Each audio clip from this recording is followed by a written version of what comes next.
G'day Market Tough Touring. Today I'm showing you a flush fit hybrid awning bracket set that can be used exclusively with Bunduawns by Bundutec. This is a 4.1 metre awning fitted to a 4.1 metre roof using the hybrid brackets shown there.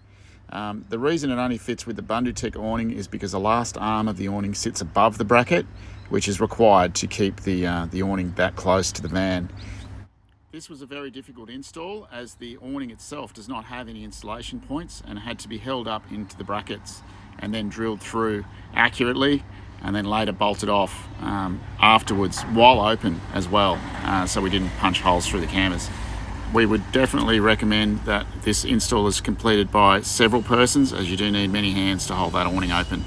At this stage of the install, we were just testing the awning. We did end up putting hook brackets on each end, which worked as well and do come with a kit to secure the ends and stop them moving up and down in wind. They also add quite a lot of strength to the setup, as per all our other brackets that we use for hybrids. On the awning itself, the setup and pack up time was about 2.5 minutes. Here's a bit of a close-up of the way the last arm sits above the bracket set. Thanks for watching and I hope you enjoyed the video. What do you think, dog?